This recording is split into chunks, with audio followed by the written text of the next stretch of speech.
Buenos días, buenas tardes, buenas noches. Curso de Sagrada Escritura, lectura del Nuevo Testamento. Tema 18, la carta a los romanos, segunda parte del tema.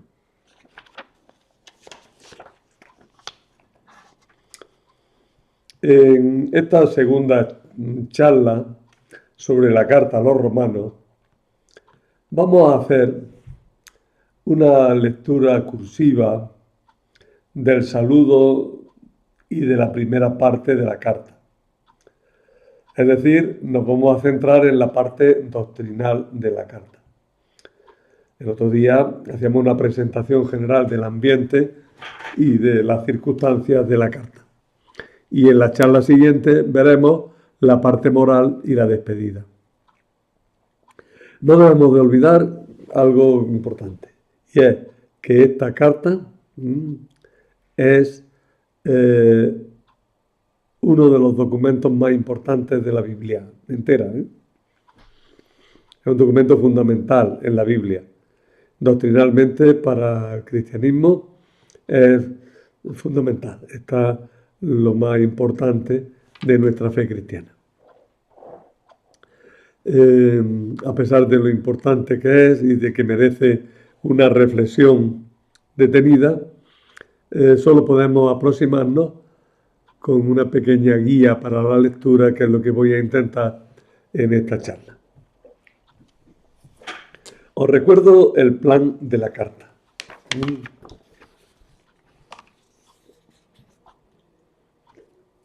Tenemos en primer lugar un saludo y propósito de la carta, ocupa los 17 primeros versículos. Luego 11 capítulos de parte teórica que tratan de la justificación por la fe en Jesucristo. Esta parte está dividida en 4, todos necesitados de la gracia, tanto judíos como gentiles, modo de justificación por la fe en Jesucristo, frutos de la justificación, que son la salvación, la liberación del pecado, la filiación divina, y finalmente la participación de los judíos en la justificación. Esa es la parte teórica. En la parte moral se exponen las exigencias morales de la justificación: humildad, sumisión, caridad, ser hijos de la luz. Y luego está la parte final ya, que es una conclusión, en donde se dicen algunos planes de viaje, recomendaciones, saludos.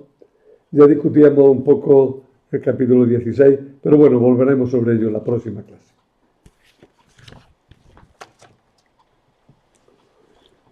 Quizá habría que empezar por leer el saludo y propósito, a riesgo de que seamos un poquillo pesados, pero merece la pena. Pablo, siervo de Cristo Jesús, llamado a ser apóstol, escogido para el Evangelio de Dios, que fue prometido por sus profetas en la Escritura Santa. Y se refiere a su Hijo, nacido de la estirpe de David según la carne, constituido Hijo de Dios en poder, según el Espíritu de Santidad, por la resurrección de entre los muertos, Jesucristo nuestro Señor. Por Él hemos recibido la gracia del apostolado para suscitar la obediencia de la fe entre todos los gentiles, para gloria de su nombre. Entre ellos os encontráis también vosotros, llamados de Jesucristo, a todos los que están en Roma, amados de Dios, llamados santos, gracia y paz de Dios nuestro Padre y del Señor Jesucristo. En primer lugar, doy gracias a mi Dios por medio de Jesucristo. Lo hago por todos vosotros, porque vuestra fe se proclama en todo el mundo. Pues Dios, a quien sirvo en mi espíritu, anunciando el Evangelio de su Hijo, me es testigo de que me acuerdo incesantemente de vosotros. rogándole siempre en mis oraciones que, si es su voluntad, encuentre algún día la ocasión propicia para ir a vosotros, pues tengo ganas de veros, para comunicaros algún don espiritual que os fortalezca, para compartir con vosotros el mutuo consuelo de la fe común, la vuestra y la mía. No quiero que ignoréis, hermanos, que muchas veces me he propuesto ir a visitaros, aunque hasta el momento me lo han impedido. Mi propósito era obtener algún fruto entre vosotros, como lo he obtenido entre los demás gentiles. Me siento deudor de griegos y bárbaros, de sabios e ignorantes. De ahí mi propósito de anunciaros el Evangelio también a vosotros, los que estáis en Roma. Pues no me avergüenzo del Evangelio, que es fuerza de Dios para la salvación de todo el que cree, primero del judío y también del griego, porque en él se revela la justicia de Dios, de fe en fe, como está escrito: el justo por la fe vivirá. Bueno, el haber leído todo esto seguido nos pone en situación para poder comentarlo con más facilidad. Tenerlo, si queréis, a la vista. El saludo y el propósito, que ocupan los 17 primeros capítulos, versículos, es lo que tenemos ante nuestra vista. El saludo propiamente dicho son los 7 versículos primeros. Aun siendo así, se trata de un saludo muy recargado. En el saludo Pablo se da un doble título, uno de tipo judío, siervo, y otro típicamente cristiano, apóstol. Indica que su tarea es anunciar el Evangelio para dejar claro lo que pretende exponer luego en la carta. Introduce una profesión de fe que ocupa los versos 2 al 4, procedente del ambiente judeocristiano. Pablo la recoge de la liturgia o de la catequesis cristiana primitiva y lo incluye aquí quizás porque era conocido por los romanos. Luego viene esta catequesis, ¿verdad? Este 2.4, que fue prometido por sus profetas en la Sagrada Escritura y se refiere a su hijo, nacido de la estirpe de David según la carne, constituido hijo de Dios en poder, según el Espíritu de santidad, por la resurrección de Jesucristo de entre los muertos. Jesucristo nuestro Señor. Bueno, luego después de esta profesión de fe, hace una profesión de sí mismo, se presenta a sí mismo como apóstol de los gentiles por gracia y don de Jesucristo mismo. Y este título de apóstol de los gentiles es el que le da derecho a escribir a los cristianos romanos que provenían en su mayoría del paganismo, aunque hubiera algunos judíos, como ya decíamos en la charla anterior. Luego, en los versos 8 al 17, después de dar gracias a Dios por la fe de los romanos y de disculparse de no haberlos visitado antes, Pablo destaca que su honrosa tarea es anunciar el Evangelio. Que la predicación del Evangelio es el modo que Dios tiene de ofrecer la salvación. Que la fe es la respuesta humana que acoge la salvación. Que esto vale tanto para los judíos, para quienes estaba prometido, como para los gentiles. Y este es el tema que va a desarrollar en su carta. Aparece ya una palabra clave en toda la carta, que es la justicia de Dios. el don con el que Dios nos hace justos.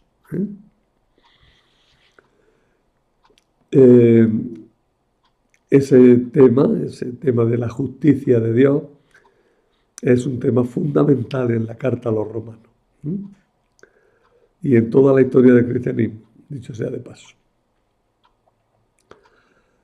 Empieza, por tanto, afirmando ya aquí esa gran importancia que tiene la tarea de anunciar el Evangelio.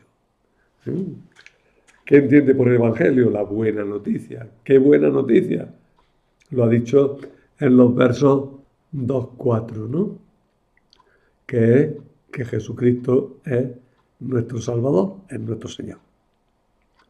Bueno, y una vez visto el saludo, pues empezamos ya con la parte teórica y con la primera parte de esa parte teórica. Pablo quiere explicar la salvación que Dios ha realizado en el que cree el Evangelio. Pero antes, echa una mirada hacia atrás. ¿Cómo era la humanidad antes de la llegada de la salvación? Y para eso primero va a hablar primero de los no judíos y después de los judíos. ¿Qué dice de los no judíos? Pues dice que están bajo la ira de Dios porque no han obrado según el orden establecido por Dios. ¿Qué es esto de la ira de Dios? Es un concepto clave en la carta a los romanos.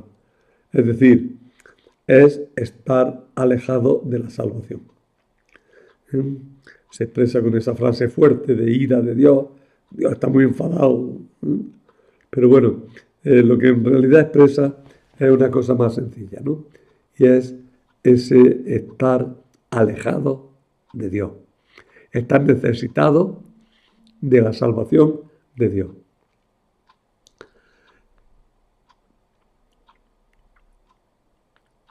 Como los gentiles, los no judíos, no reconocieron a Dios y se entregaron a la idolatría, Dios permitió su depravación. Tanto el pecado básico fundamental es la idolatría.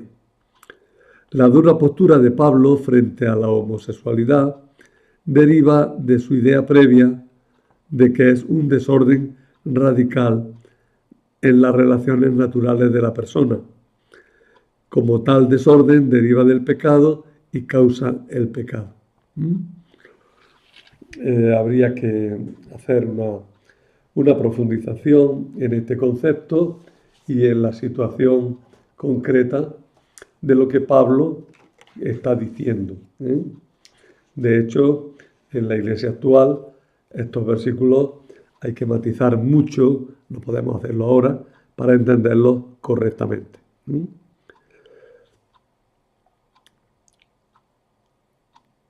Para Pablo, la posibilidad de conocer a Dios y el orden moral querido por él mediante la razón es indiscutible. Todos los hombres tienen posibilidad de conocer a Dios y de conocer el orden moral que Él quiere. Dios se muestra en el orden de la creación y la creación es el modelo del orden moral.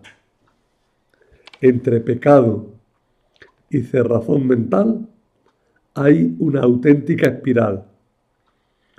La cerrazón engendra pecado y el pecado engendra mayor cerrazón. Tengamos en cuenta aquí también una cosa fundamental, y es que la idea estoica, las ideas que tenían los filósofos del estoicismo, entre los cuales en la época de San Pablo en Roma destacaba Séneca.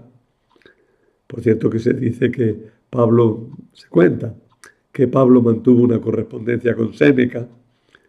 No es probable, pero indica la proximidad a veces del pensamiento y las distinciones también del pensamiento entre el cristianismo y los estoicos. La idea es, de los estoicos sobre el logos que invade todo el universo. Dominaban en el ambiente helenístico y Pablo está influenciado por esta idea y por esta doctrina. ¿Por qué? Pues porque es un hombre que tiene una cierta cultura y evidentemente pues tiene la cultura de su época y de su ambiente. No podemos pretender que San Pablo tenga una cultura del siglo XX. Tienes la cultura de su época y en la cultura de su época se expresa y a través de la cultura de su época va a expresar su doctrina sobre la salvación. Una vez que ha hablado de los judíos, de los no judíos, pasa a hablar de los judíos. Estos también están bajo la ira de Dios, porque no basta tener la ley, hay que cumplirla. Y nadie, por su propia fuerza, es capaz de cumplir la ley. No hay justo, ni uno solo. Todos están, por tanto, en la misma situación de condenación. Los judíos no pueden jactarse de estar en una situación de superioridad frente a la salvación con respecto a los gentiles. Todos han pecado. No hay justo ni uno solo. Todos estamos necesitados de la salvación, de la gracia de Dios. Una vez que he sentado estos principios, Pablo va a decir que por la fe en Jesucristo llega para todos la justificación. Ahora Pablo deja de mirar hacia atrás, deja de ver en qué situación está el ser humano sin Cristo, mira hacia la situación concreta del hombre después de la intervención de Cristo en la historia y nos dirá que por Cristo se ha revelado la salvación, la justicia. La justicia que Dios regala y que hay que acoger con la fe. La justicia con la que Dios nos hace justos. Esta justicia no es pago, no es consecuencia de las buenas obras, no viene de la ley, es don, es regalo de Dios. Pablo utiliza 3 metáforas para describir la obra de Dios en el que él cree. Y la obra de Dios en la persona que cree en Dios, ¿no? Y que cree en la salvación que llega por Jesucristo. Primera metáfora, una metáfora judicial. Se trata de una justificación, de una amnistía, de una rehabilitación. ¿Qué es la amnistía? No solamente perdonar, sino borrar jurídicamente la causa de la condena. Ya no hay condena, ya no hay causa de la condena, hay perdón total. La amnistía borra los antecedentes. De hecho, cuando hay amnistías judiciales, con esa amnistía se borran los antecedentes penales y judiciales de la persona que recibe esa amnistía. Segunda metáfora, es una metáfora sociológica. Y en esta metáfora habla de redención. La redención es la compra del esclavo para hacerlo libre. Una persona que ha caído en la esclavitud o que ha sido esclava desde siempre es comprada por otra para darle la libertad. Eso se llama redimir. Por tanto, la redención es un concepto sociológico. Antes hablábamos de la justificación, que es un concepto judicial. Y hay un tercer concepto, otra tercera metáfora, que sirve para explicar lo que Dios hace con el que cree en Jesús. Y es la metáfora cúltica del culto. Es la expiación. En la antigua ley o en muchas religiones, cuando una persona ha pecado, se hace determinados ritos por sí mismo o por otro, esa culpa queda expiada, queda perdonada. Es un concepto muy semejante al de la justificación, porque viene a decir lo mismo, ¿eh? Había una culpa y ahora hay una liberación total de esa culpa por la expiación. Lo mismo que antes se decía, hay un delito y hay una liberación total del delito por la justificación. O también había una situación de esclavitud, hay una redención, que es una liberación total de la persona que estaba esclava para volverla a hacer libre. Por tanto, Pablo utiliza tres metáforas para describir la obra de Dios en el que cree. La metáfora judicial, la metáfora sociológica y la metáfora cúltica. Esta acción de Dios tiene lugar en quien tiene fe. En consecuencia, no hay lugar para gloriarse de ser cumplidor de la ley, porque Dios no nos justifica, ni nos redime, ni expía por el que cumple la ley, ¿no? Sino que redime al pecador.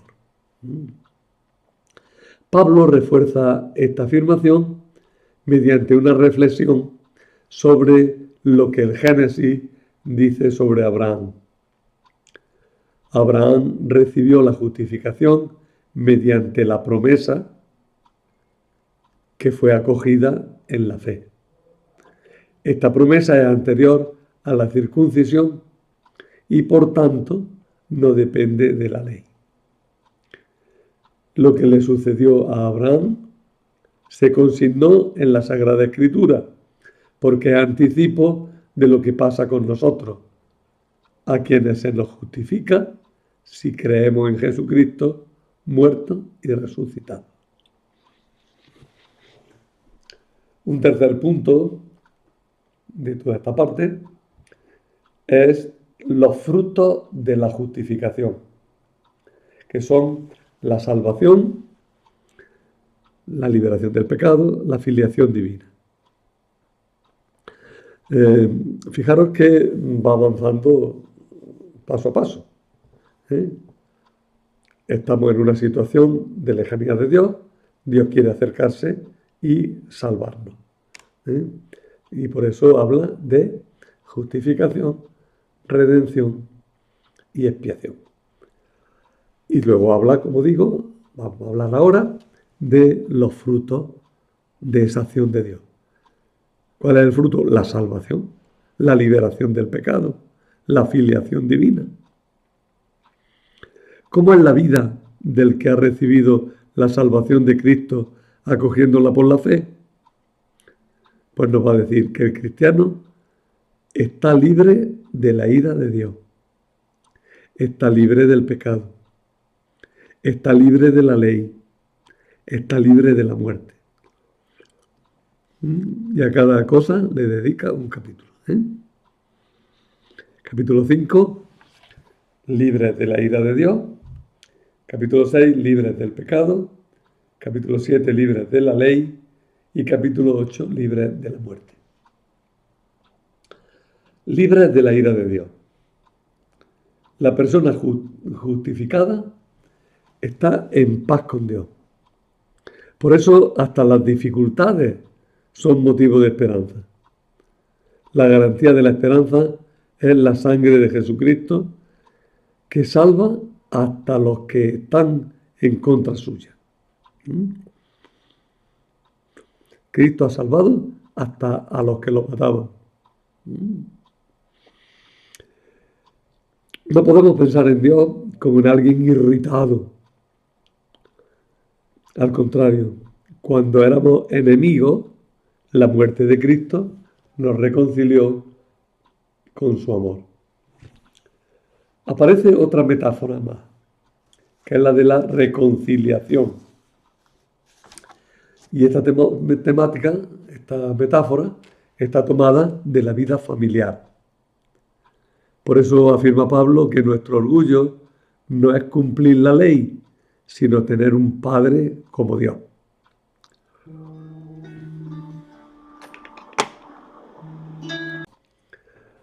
Bueno, he perdido un poco el hilo porque me llaman por teléfono y vuelven a llamar, perdonad. Bueno, con las interrupciones es difícil muchas veces sacar adelante las cosas. Pero bueno, vamos a ver. Estábamos diciendo que había una nueva metáfora, que es la de la vida familiar. Y que Pablo afirma que nuestro orgullo no es cumplir la ley, sino tener un Padre como Dios. Pero ¿cómo es que un acto individual de Cristo repercute en todos los demás? ¿Es solo cuestión de buen ejemplo? No es cuestión de buen ejemplo. Pablo afirma que hay una solidaridad profunda entre toda la humanidad. Por eso, después de la ruptura de Adán con Dios, la humanidad está separada de Dios. En efecto, el pecado de Adán ha corrompido a la humanidad entera. Es la naturaleza humana, el ser del hombre en cuanto que actúa como hombre, lo que hay que sanar y restaurar. Por el hecho de ser seres humanos, estamos marcados por la negativa influencia del mal.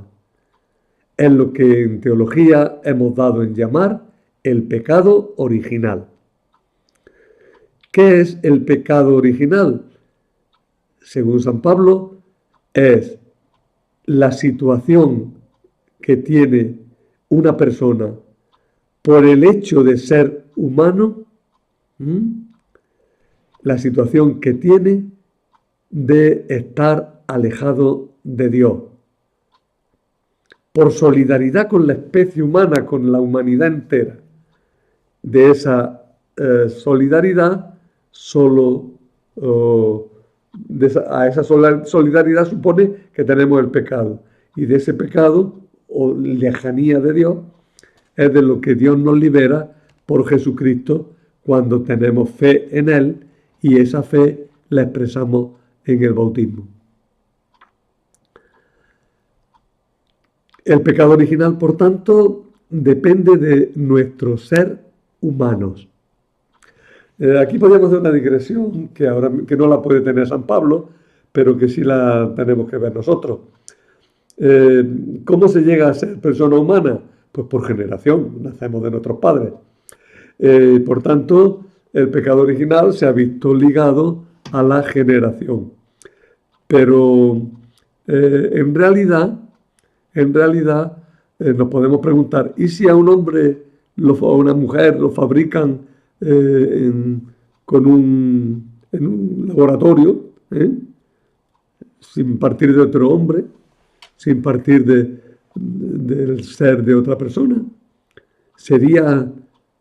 ¿Tendría pecado original? Claro, sí que lo tendría, porque es la humanidad, en cuanto tal humanidad, la que necesita la salvación de Dios.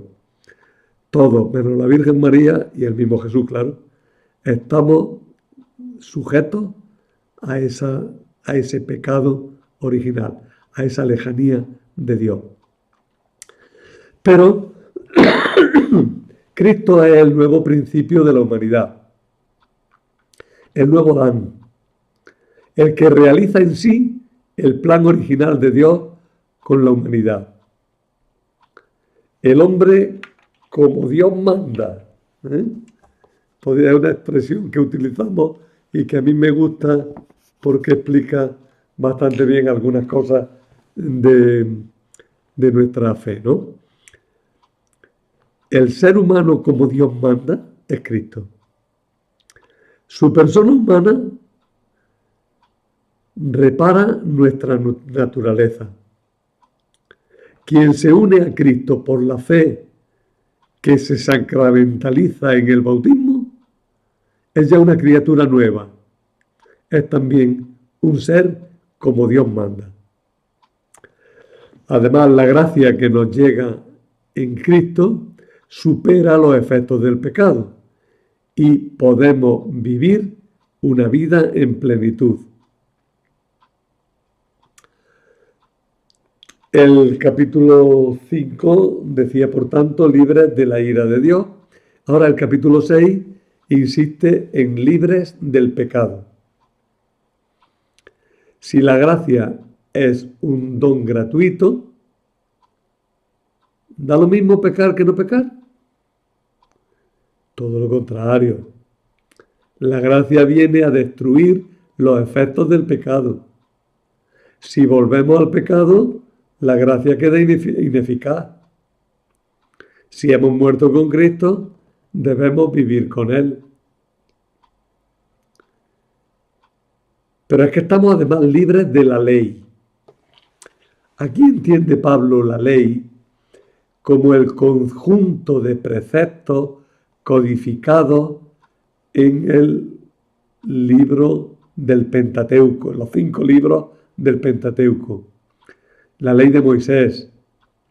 Esa ley imposible de cumplir que condena al transgresor es la que ha quedado superada por la fe. El cristiano ya no está sometido a esa ley.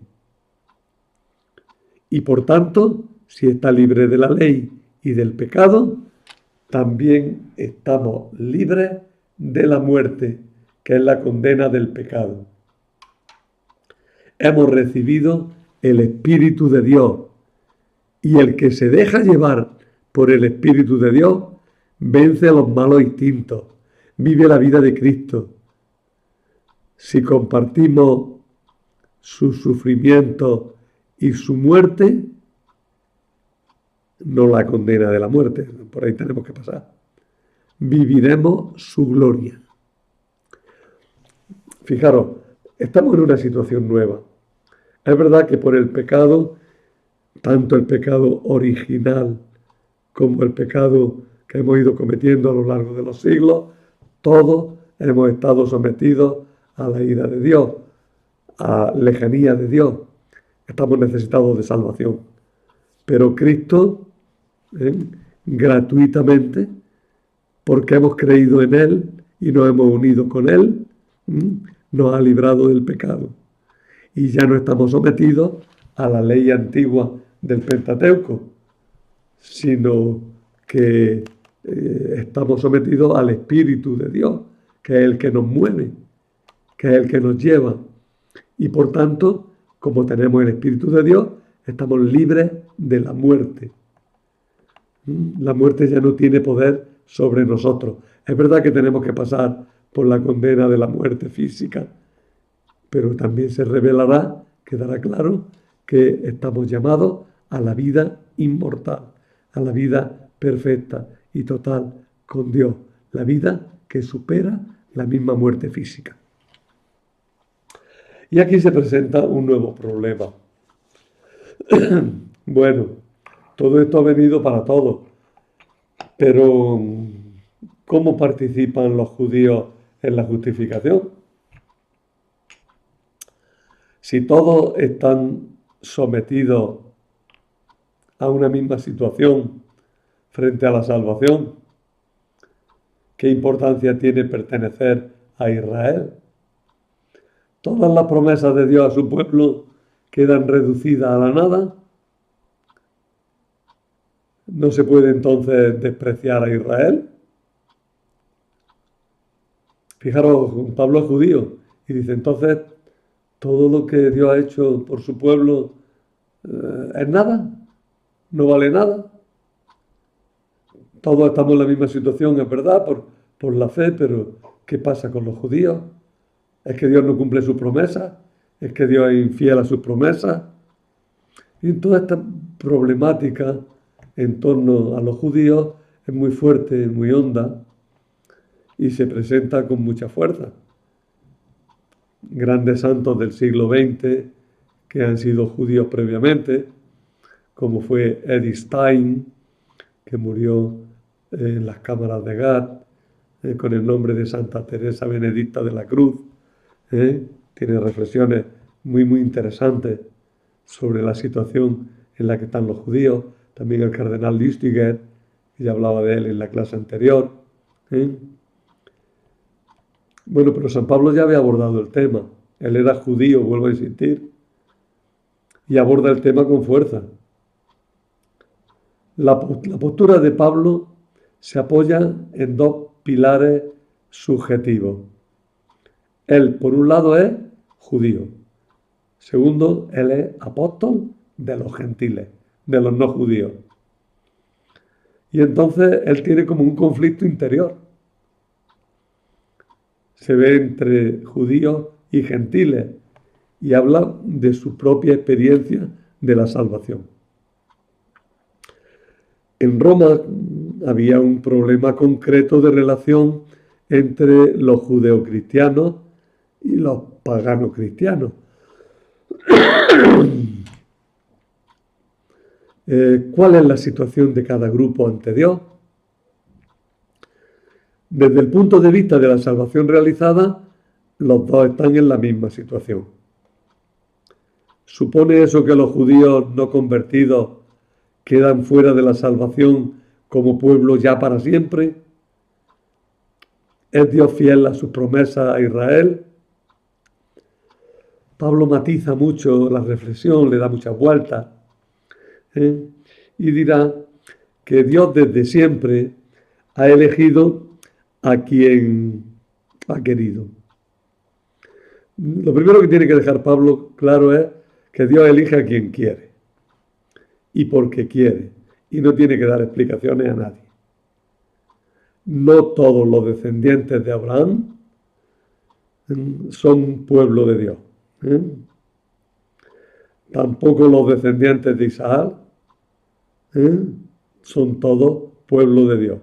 Ya veis que Abraham, para que nos pongamos en situación, había tenido también los descendientes a través de Agar, los descendientes de Ismael, y luego tuvo los descendientes de Keturá, ¿no? Pero el hijo de la promesa fue Isaac.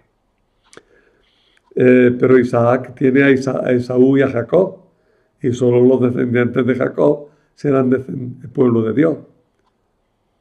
Además, el papel de cada cual en la historia es repartido según la voluntad propia de Dios.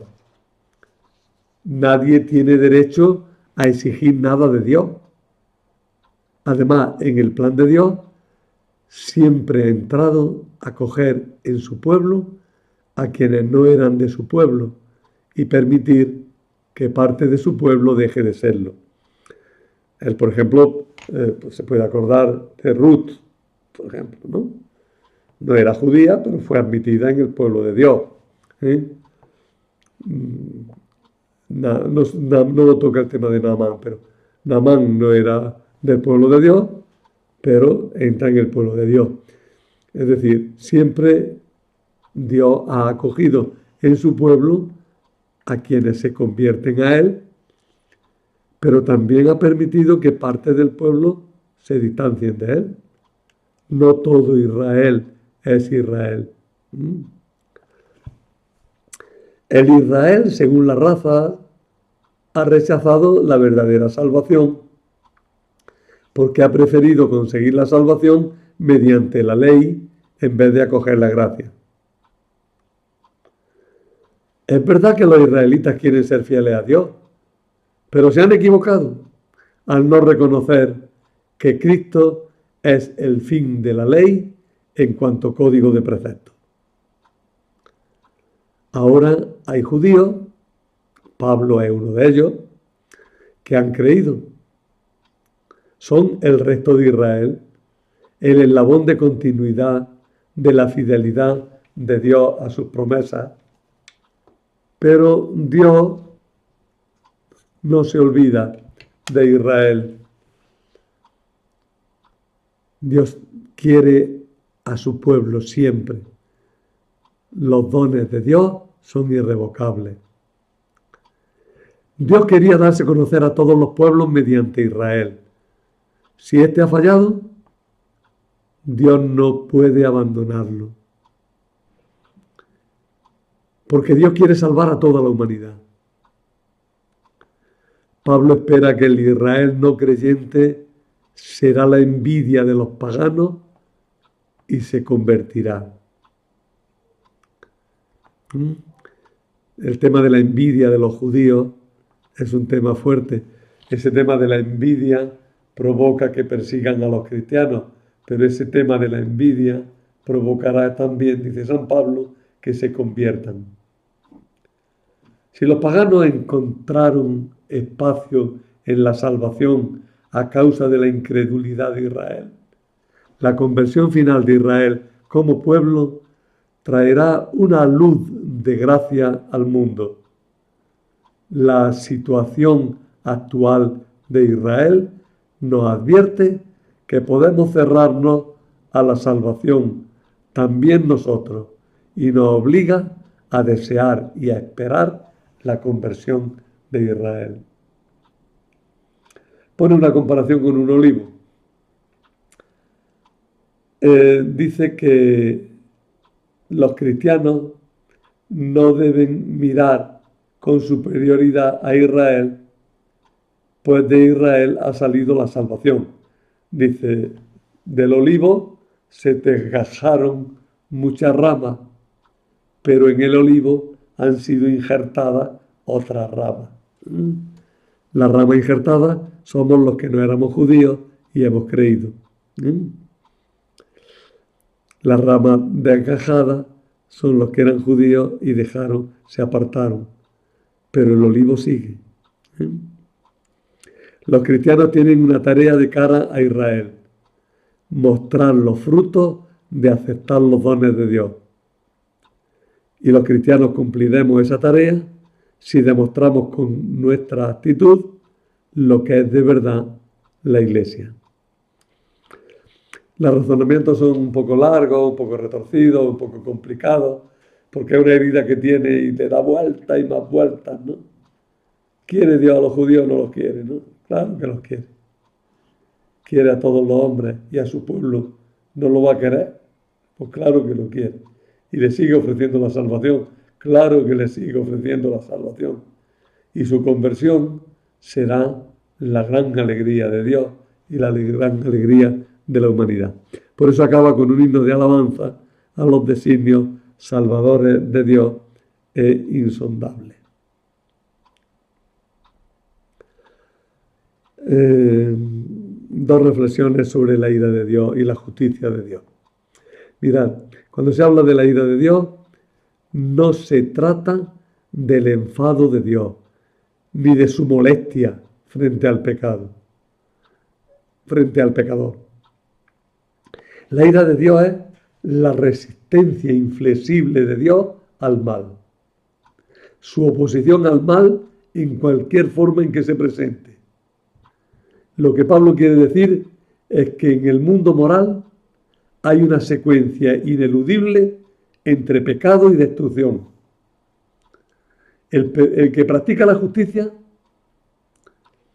hace el bien, pero el que practica la injusticia, el pecador, va al desastre sin remedio.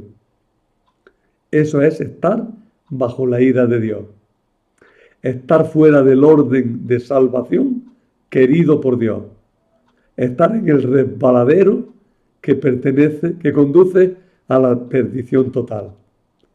Pero frente a esa ira de Dios está la justicia de Dios. No se trata aquí del atributo divino por el que decimos que Dios es justo, ya que con esa justicia Dios tiene que condenar al pecador. Se trata en realidad de la cualidad que Dios otorga a quien hace justo perdonando su pecado. Mirad, Dios nos coge y nos hace justos porque quiere. Y nos hace justos en Jesucristo. Y si estamos unidos a Jesucristo, somos justos con Él y en Él. La justicia de Dios se opone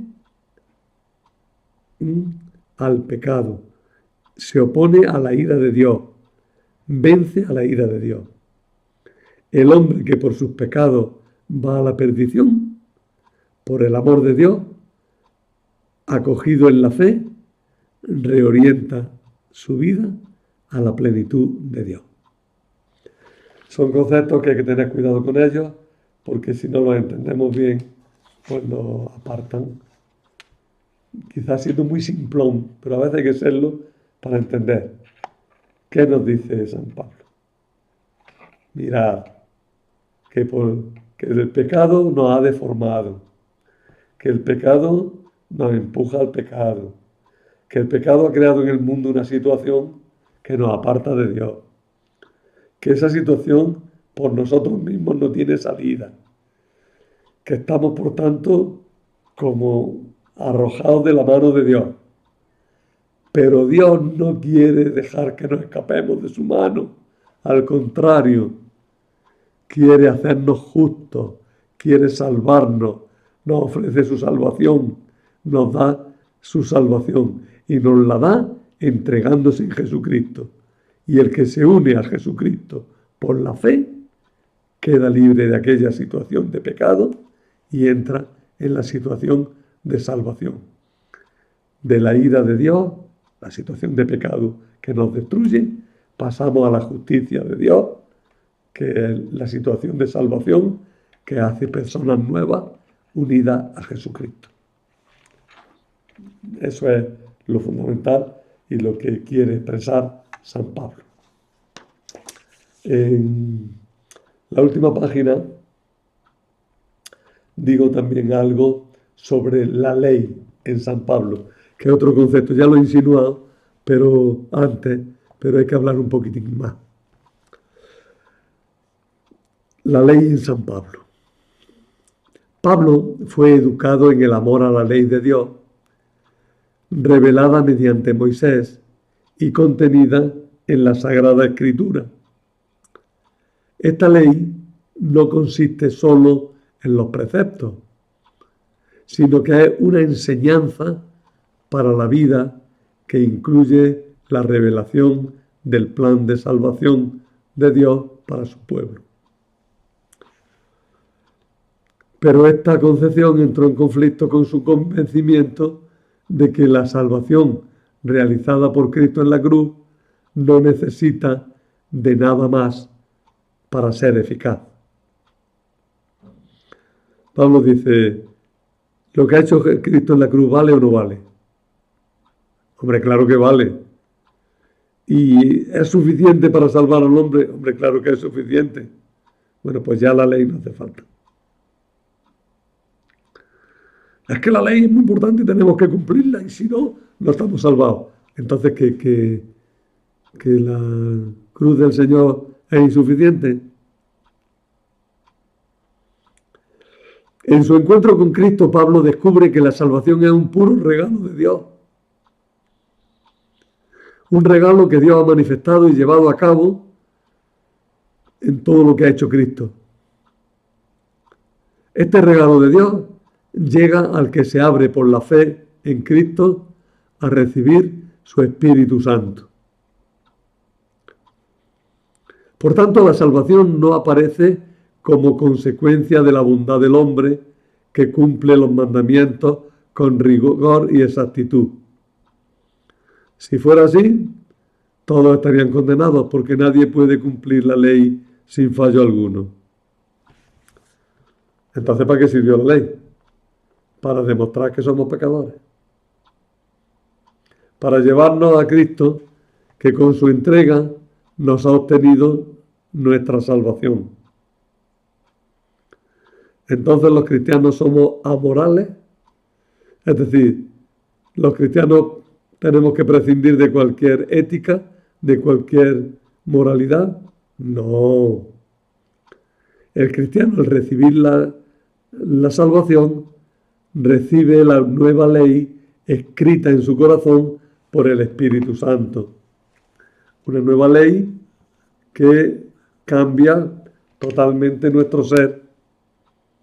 Esta ley es el amor, y el amor no puede codificarse, no puede reducirse a un reglamento, a una lista de leyes.